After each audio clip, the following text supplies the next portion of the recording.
Di dalam nama Tuhan Yesus berbagi renungan firman Tuhan untuk saling menguatkan. Renungan firman Tuhan pada pagi hari ini dengan satu judul, Takut akan Allah adalah permulaan. Takut akan Allah adalah permulaan.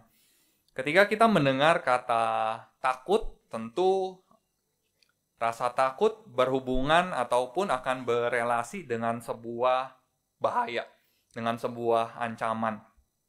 Dan kata takut sendiri adalah sebuah perasaan yang kuat, dan perasaan ini adalah perasaan yang tidak menyenangkan, yang diakibatkan oleh satu rasa antisipasi atas sebuah bahaya atau sebuah ancaman. Seseorang hanya akan timbul rasa takut ketika dia merasa ada sebuah bahaya yang mengancam dirinya, atau ada sebuah ancaman yang akan terjadi di dalam kehidupannya. Dan dengan definisi ini, seringkali kita menganggap rasa takut ini adalah sebuah emosi yang negatif. Sebuah emosi yang tidak baik, sebuah emosi yang tidak membangun. Dan jika kita mendengar pembicara-pembicara motivator, motivasi, mereka akan seringkali berkata, kita tidak boleh hidup dalam ketakutan. Kita harus hidup di dalam keberanian. Janganlah ada rasa takut di dalam diri kita. Namun saudara-saudari terkasih di dalam Tuhan, apakah rasa takut memang adalah sesuatu hal yang harus kita buang jauh-jauh? Apakah rasa takut adalah sesuatu hal yang memang seharusnya tidak ada di dalam kehidupan kita, terkhususnya dalam kehidupan kita sebagai umat percaya? Kita akan sama-sama melihat terlebih dahulu dalam kitab Amsal, pasal 1 ayat yang ke-7.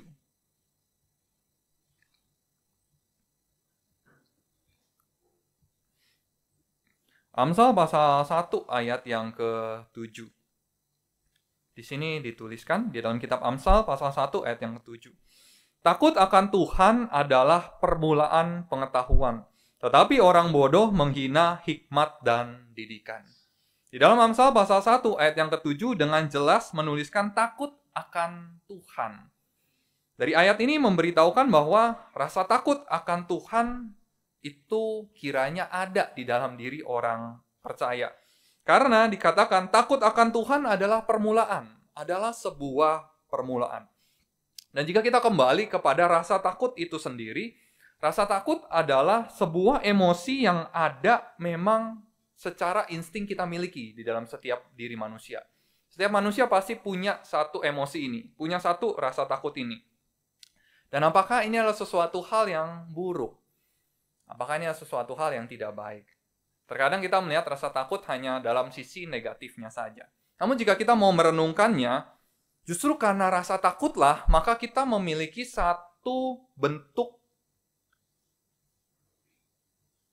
sikap dan satu bentuk menjalani hidup untuk bertahan di dalam kehidupan ini. Seseorang memiliki rasa takut, maka dia akan memiliki satu semangat untuk bertahan di dalam kehidupan ini. Satu mode survival. Satu mode untuk bisa bertahan di dalam kehidupan ini. Karena kita memiliki rasa takut, maka kita akan menghindari bahaya. Karena kita memiliki rasa takut, maka kita akan berpikir berulang-ulang sebelum kita menentukan satu keputusan yang akan berakibat besar di dalam kehidupan kita. Jika kita padahal tidak punya rasa takut, naik motor saya tidak punya rasa takut, lampu merah dihajar aja, lawan arah juga dihajar aja, yang ada adalah celaka. Namun karena kita punya rasa takut hal itu, saya takut celaka, saya bawa kendaraan hati-hati. Saya takut dengan resiko ini, jika saya ambil keputusan ini, maka kita akan berpikir berulang-ulang untuk mengambil sebuah keputusan dalam kehidupan kita. Rasa takut adalah sebuah rasa yang ada, sebuah emosi yang ada, yang sebenarnya berhubungan dengan kemampuan kita untuk bertahan hidup. Sebagai contoh, jika seseorang itu tidak memiliki rasa takut, jika seorang siswa tidak memiliki rasa takut atas nilainya, maka dia tidak akan belajar. Saya tidak takut nilai saya jelek, saya tidak peduli nilai saya buruk, saya tidak peduli saya tidak lulus sekolah, maka dia tidak akan punya satu semangat untuk belajar. Untuk apa saya belajar? Saya nilai jelek nggak dimarahin, saya nilai jelek juga nggak dihukum, maka seseorang akan tidak punya satu dorongan untuk belajar. Tidak akan punya satu dorongan untuk memperbaiki dirinya. Sama halnya, ketika seseorang itu tidak punya rasa takut atas kondisi kesehatannya, maka dia tidak akan menjaga kesehatannya. Saya tidak takut sakit. Saya tidak pernah masuk rumah sakit, makanya saya tidak punya rasa takut akan sakit. Seringkali seseorang yang tidak punya rasa takut atas kondisi kesehatannya, maka dia tidak menjaga kesehatannya. Saya makan ya sesuka-suka saya mau makan yang berminyak-minyak, saya mau makan yang jeroan-jeroan, ya saya mau makan yang manis-manis, ya suka-suka. Namun seringkali kenapa hal itu berubah? Kenapa orang yang tadinya tidak peduli dengan kesehatannya, tidak menjaga kesehatannya, suatu saat dia bisa berubah sangat menjaga kesehatannya? Seringkali karena sakit. Sudah jatuh sakit, divonis diabetes, divonis darah tinggi, baru seringkali orang wah saya takut diabetes, saya takut kolesterol, saya takut darah tinggi. Baru seringkali orang ketika ada rasa takut itu, baru dia jaga. Saya nggak mau makan yang manis-manis deh. Saya takut diabetes saya naik. Saya nggak mau makan yang goreng-gorengan, yang minyak-minyakan deh. Saya takut kolesterol saya naik. Saya nggak mau makan yang asin-asin deh. Saya takut darah tinggi saya naik. Saya mau mulai olahraga deh. Karena saya takut tubuh saya, imunitasnya tidak baik kalau saya tidak berolahraga. Seseorang yang tidak punya rasa takut atas kondisi kesehatannya, maka dia tidak akan melakukan hal apapun untuk kesehatannya. Dan sama halnya, ketika seseorang tidak punya rasa takut atas penghidupannya di dunia ini, maka dia tidak akan berjuang untuk bekerja. Saya tidak takut besok nggak bisa makan. Maka orang ini tidak akan mencari pekerjaan untuk bisa makan. Saya tidak takut besok bisa bayar listrik, air atau tidak. Maka orang ini juga kemungkinan juga tidak akan punya satu semangat untuk mencari pekerjaan ataupun berusaha lebih di dalam usaha yang dia jalankan. Seseorang akan memberikan usaha lebih di dalam penghidupannya karena dia seringkali karena ada rasa takut. Aduh, saya takut bulan depan penghasilan saya masih segini atau enggak ya? Maka akan cari sampingan. Aduh, saya takut bisnis saya di bulan depan atau di tahun depan apakah akan tetap berjalan seperti ini atau tidak ya? Maka dia akan berpikir cara lain, berkreasi untuk bisa mengembangkan usahanya. Dan pada hari ini juga jika kita melihat di dalam kehidupan masyarakat pada hari ini ada satu rasa takut yang sudah mulai tidak ada. Yaitu rasa takut atas kepunahan satu ras. Karena jika kita melihat pada hari ini, baik di China, baik di Jepang, ataupun di Korea Selatan, angka kelahiran itu setiap tahun menurun. Dan jika ditanya kepada anak mudanya, bagaimana seperti ini? Mereka tidak punya rasa takut suatu saat ras mereka akan punah. Karena jika diprediksi dengan penurunan angka seperti itu, bisa dihitung dalam berapa tahun berapa ras itu akan punah. Tidak akan ada lagi orang Jepang, tidak akan ada lagi orang Korea, tidak akan lagi ada orang China. Karena anak mudanya tidak mau untuk punya keturunan. Dan rasa takut ini rasanya tidak ada di kalangan muda di sana. Saya ada beberapa kali melihat video di wawancara, bagaimana kondisinya seperti ini. Kamu tahu nggak, negara kita ini, angka kelahiran itu menurunnya amat sangat drastis. Ada yang bilang tahu, ada yang bilang tidak tahu. Dan ketika tahu, terus bagaimana pendapat kamu? Ya, bagaimana ya? Kami tidak sanggup untuk punya keturunan. Alasannya seperti itu, selalu alasannya seperti itu. Namun jika kita mengetahui di negara-negara mereka, pemerintah itu mendorong anak-anak muda untuk punya keturunan. Segala fasilitas, segala subsidi-subsidi diberikan kepada mereka.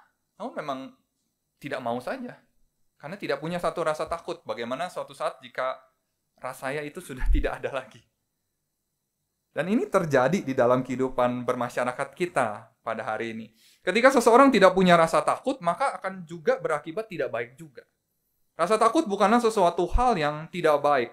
Namun karena memiliki rasa takut, maka kita punya satu insting untuk mempertahankan hidup. Kita akan melihat satu contoh dalam Alkitab, bagaimana satu rasa takut ini akhirnya mendorong satu insting untuk bertahan hidup. Kita buka di kitab Kejadian, pasal 12, ayat 10 sampai ayat yang ke-13. Kitab Kejadian pasal 12 ayat yang ke-10 hingga ayat yang ke-13. Di sini dituliskan, ketika kelaparan timbul di negeri itu, pergilah Abraham ke Mesir untuk tinggal di situ sebagai orang asing, sebab hebat kelaparan di negeri itu. Pada waktu ia akan masuk ke Mesir, berkatalah ia kepada Sarai, istrinya, "Memang aku tahu bahwa engkau adalah seorang perempuan yang cantik parasnya. Apabila orang Mesir melihat engkau, mereka akan berkata, itu istrinya. Jadi mereka akan membunuh aku dan membiarkan engkau hidup." Ayat 13. "Katakanlah bahwa engkau adikku, supaya aku diperlakukan mereka dengan baik karena engkau, dan aku dibiarkan hidup oleh sebab engkau." Ya, kita melihat kitab Kejadian pasal 12 ayat 10 hingga ayat yang ke-13. Ini sebuah rasa takut yang dimiliki oleh Abraham. Di negeri tempat dia tinggal ada sebuah kelaparan. Tentu ada sebuah rasa takut. Ini bagaimana jika negeri ini kelaparan? Saya bagaimana makan? Istri saya bagaimana makan? Pegawai-pegawai saya bagaimana makan? Dan akhirnya yang dia lakukan adalah pergi ke Mesir. Karena rasa takut itu, akhirnya dia pergi ke Mesir, tempat yang ada makanannya. Dan ketika dia hendak pergi ke Mesir, dia juga berpikir, istri saya ini sangat cantik. Bagaimana nanti ketika saya masuk ke Mesir, orang-orang mengingini istri saya, yang terjadi adalah saya yang dibunuh. Karena ada rasa takut itu, maka ada satu mekanisme yang dilakukan oleh Abraham. Nanti kamu bilangnya, kamu saudara saya. Jangan bilang istri saya. Kalau kamu bilang istri saya, nanti kamu dibunuh. Saya yang dibunuh untuk orang-orang itu mendapatkan kamu. Dan ini adalah satu mekanisme bertahan hidup yang dilakukan oleh Abraham. Karena apa? Rasa takut. Karena ada rasa takut, maka ada mekanisme itu. Sama halnya dengan kita pada hari ini. Rasa takut bukanlah sebuah hal yang selalu buruk. Tidak. Rasa takut bisa dilihat dari sisi yang buruk, namun rasa takut juga bisa dilihat dari sisi yang baik. Dan rasa takut adalah sebuah emosi yang memang Tuhan berikan bagi kita. Jika sesuatu hal yang buruk, tentu Tuhan tidak berikan bagi kita. Ketika dia berikan rasa takut, memang ada sebuah hal yang baik untuk kita miliki hal itu. Karena dari rasa takut itu, kita memiliki satu mekanisme untuk bertahan hidup. Lalu kita akan lihat yang kedua. Jika rasa takut adalah hal yang tidak bisa dikatakan jelek dan juga memiliki kebaikannya sendiri, apakah rasa takut akan Tuhan adalah sebuah rasa takut yang rasional? Apakah rasa takut akan Tuhan adalah sebuah rasa takut yang masuk akal? Karena rasa takut di dalam manusia itu ada dua tipe. Rasa takut yang rasional dan rasa takut yang irasional. Salah satu contoh rasa takut yang rasional adalah ketika seseorang itu memiliki rasa takut atas sebuah resiko. Karena ada sebuah resiko, dia punya rasa takut. Ketika seseorang itu punya rasa takut atas bahaya, dia melihat sebuah bahaya, maka dia memiliki rasa takut. Namun rasa takut yang irasional ini seringkali dikaitkan dengan fobia. Sebuah rasa takut yang tidak beralasan, namun takut saja. Sebagai contoh, mungkin ketika seseorang itu fobia kepada ruangan sempit, dia tidak mau masuk lift. Apapun alasannya dia tidak mau masuk lift. Padahal di lift tidak ada apa-apa, liftnya selalu berjalan dengan baik. Namun karena dia fobia ruangan sempit, maka dia tidak mau masuk lift. Atau seseorang itu takut kepada air. Ketika dia takut kepada air, dia tidak akan pergi ke kolam renang. Apapun yang terjadi. Saya takut dengan air. Ataupun dia ke laut, saya tidak mau ke laut. Saya takut dengan air. Padahal tidak ada hal yang berbahaya.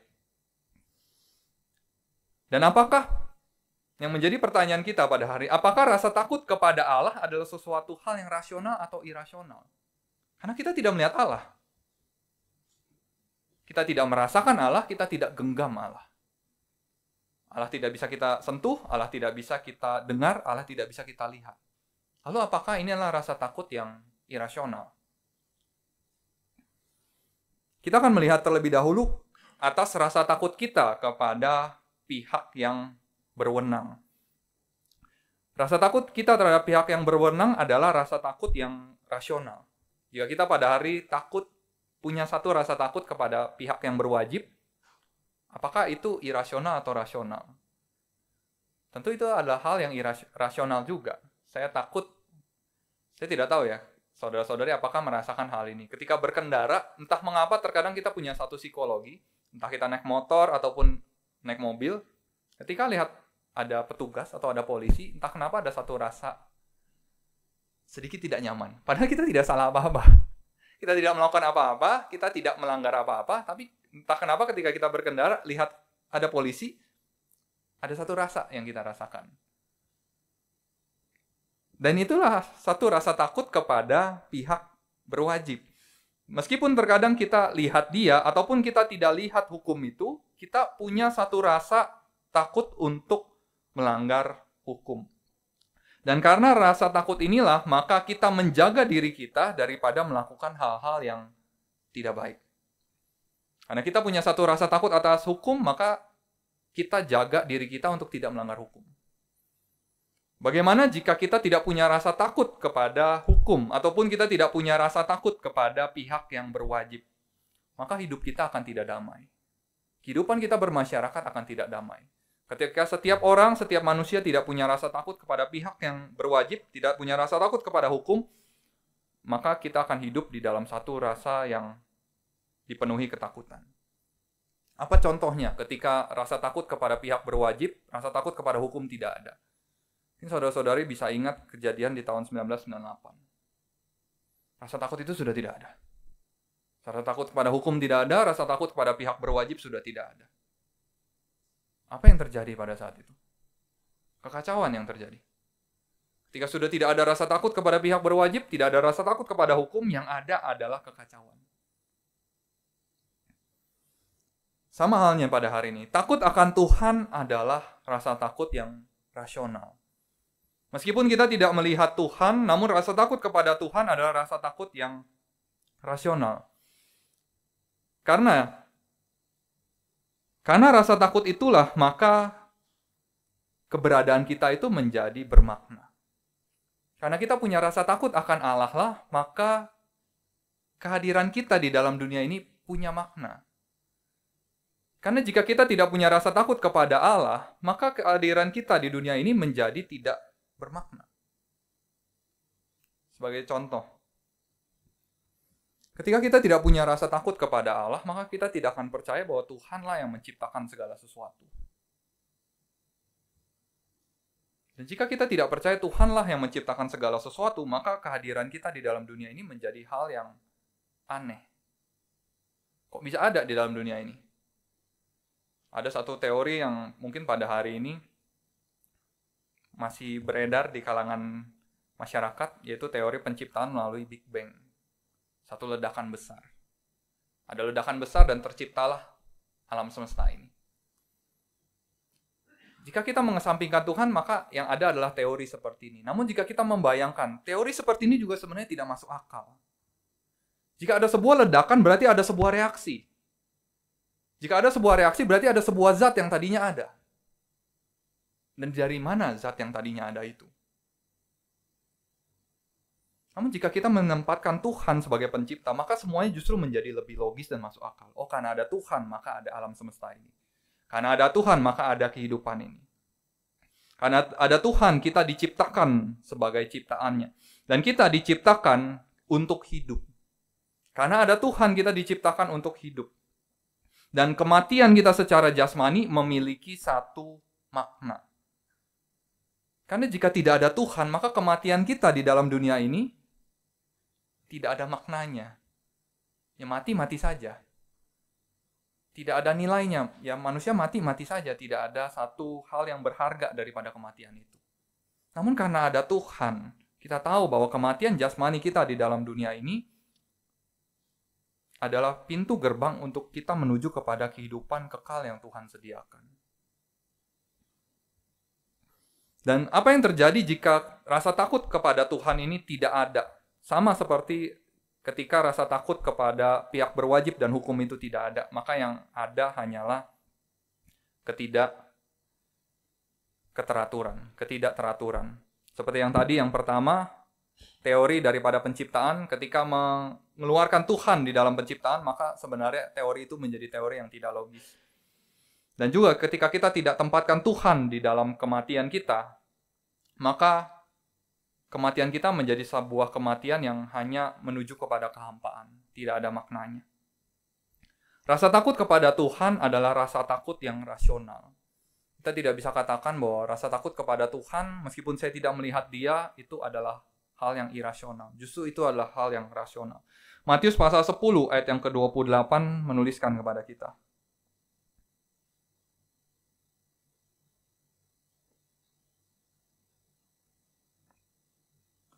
Matius pasal 10 ayat yang ke-28.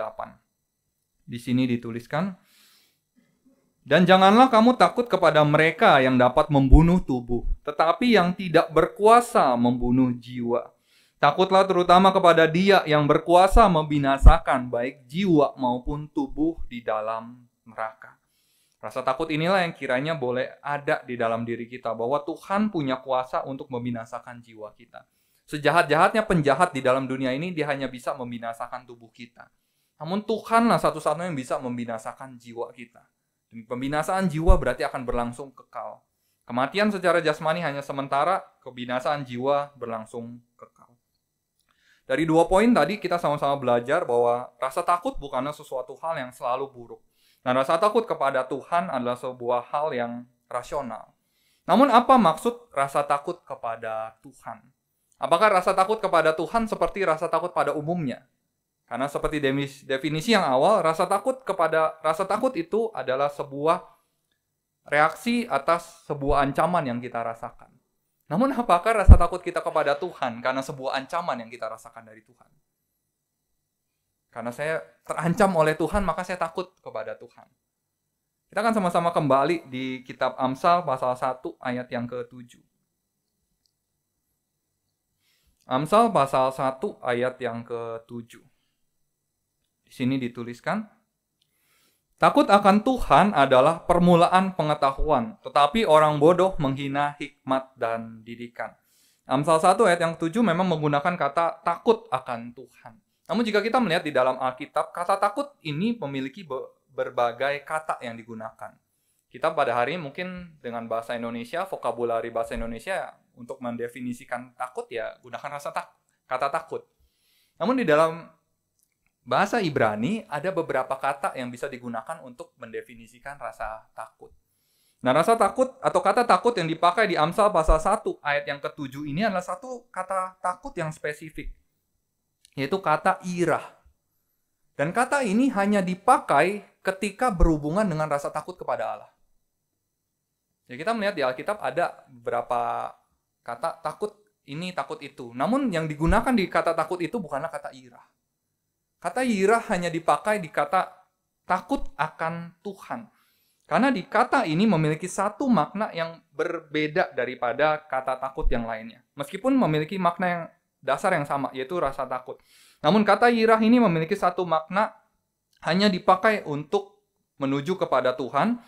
Dan rasa takut ini bukanlah rasa takut yang tidak nyaman.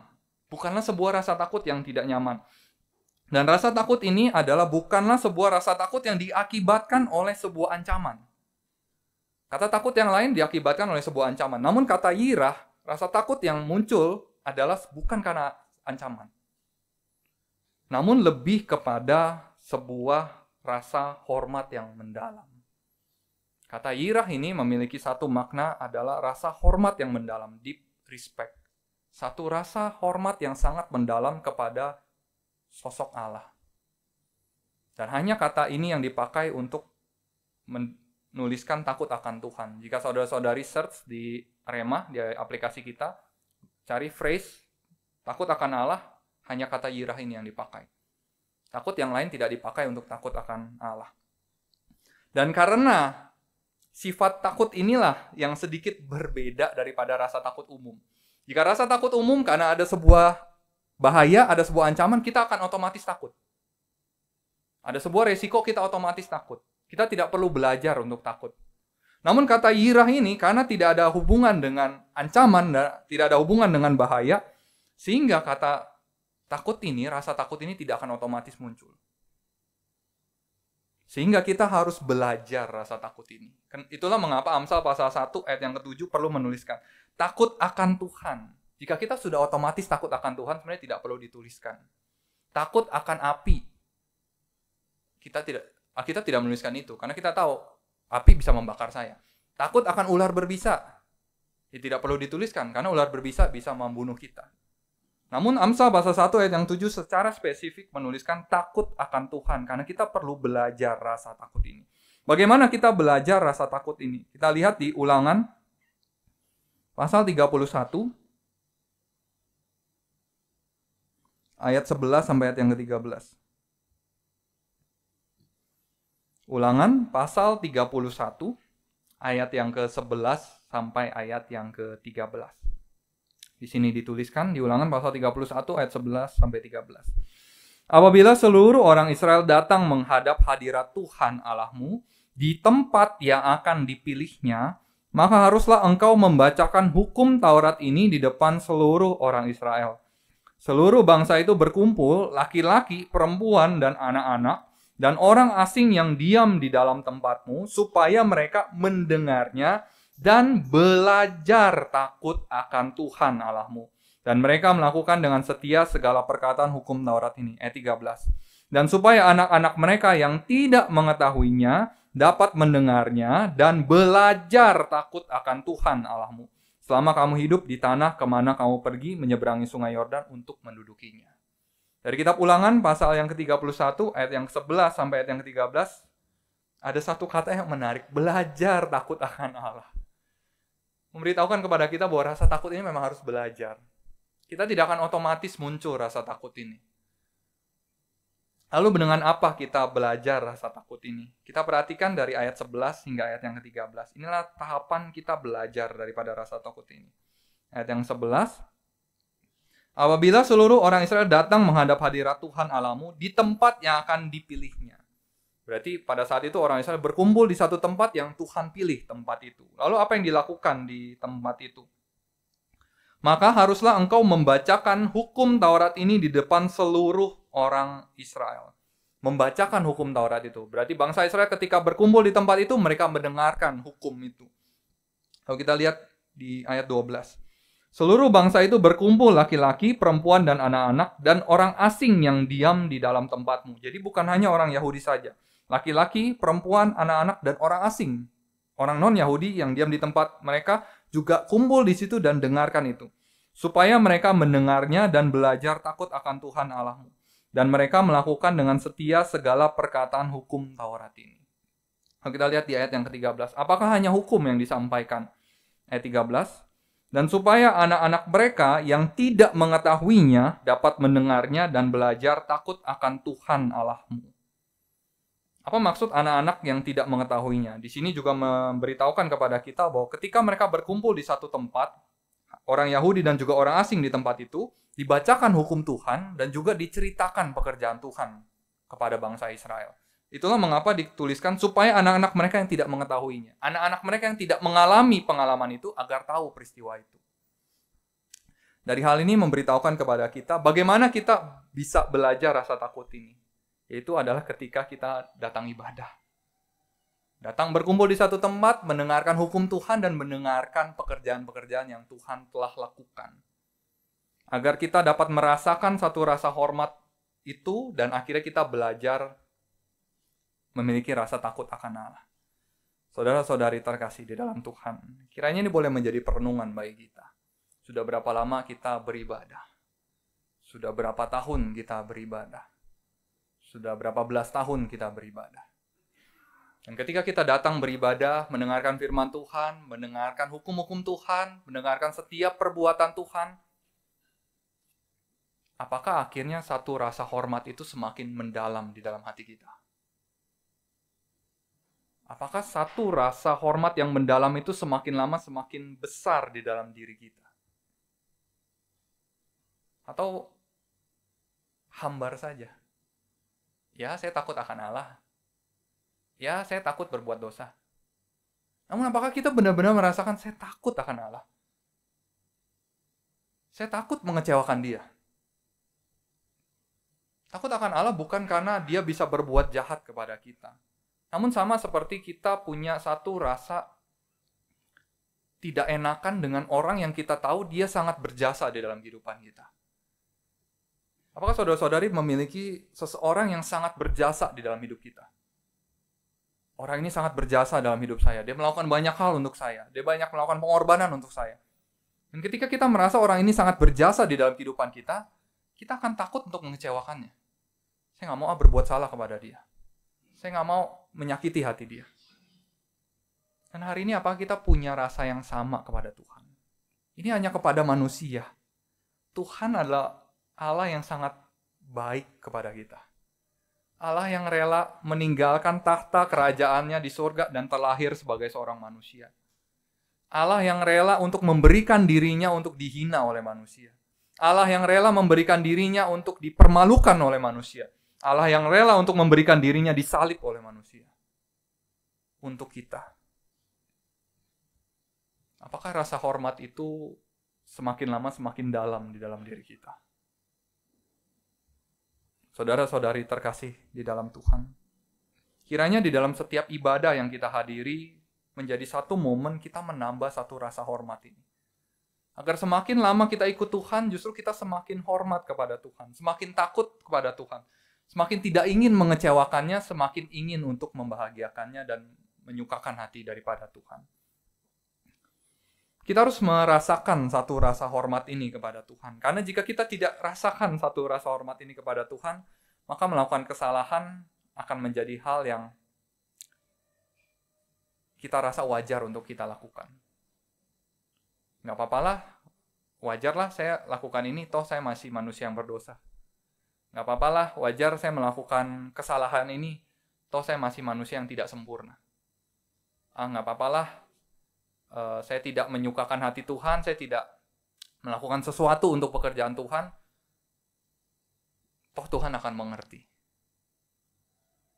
Saudara-saudari terkasih dalam Tuhan, jika kita benar-benar memandang Tuhan sebagai sosok yang sangat berjasa di dalam kehidupan kita, rasanya kita tidak akan memiliki sikap seperti itu. Mungkin orang yang terdekat yang paling berjasa dalam kehidupan kita adalah orang tua kita. Apa kita akan berkata, nggak apa-apalah saya sedikit menyakiti hati mama, papa saya. Nggak apa-apalah saya sedikit melakukan kesalahan kepada papa dan mama saya. Nggak apa-apalah saya sedikit tidak berbakti kepada papa dan mama saya. Ya kita benar-benar menganggap bahwa papa mama saya ini adalah orang yang sangat berjasa dalam kehidupan saya. Kita tidak akan tega lakukan hal itu. Kita tidak akan tega untuk mengecewakan mereka. Kita akan berusaha untuk berbakti kepada mereka. Sama halnya dengan Tuhan. Seharusnya rasa itu lebih lagi kepada Tuhan. Kita harus memiliki satu rasa hormat yang mendalam kepada Tuhan. Mengapa? Kita kembali di Amsal pasal 1, ayat yang ke-7. Amsal pasal 1, ayat yang ke-7. Di sini dituliskan. Takut akan Tuhan adalah permulaan. Amsal pasal 1, ayat yang ke-7 menuliskan takut akan Tuhan adalah permulaan. Permulaan berarti adalah sebuah titik awal sebelum hal lainnya. Sebuah garis start sebelum proses dan juga sebelum akhirnya.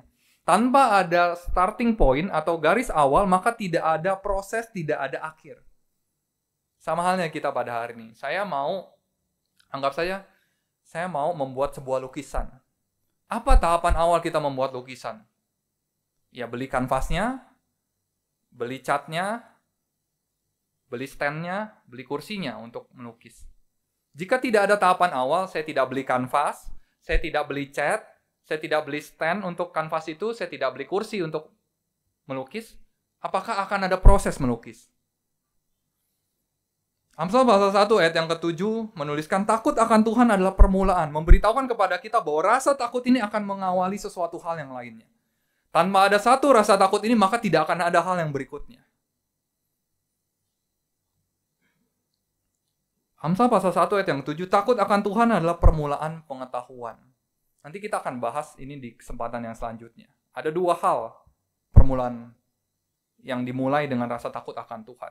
Namun apakah pengetahuan ini adalah pengetahuan yang sama? Kita berpikir, tanpa saya takut akan Tuhan, saya belajar di sekolah, saya punya pengetahuan.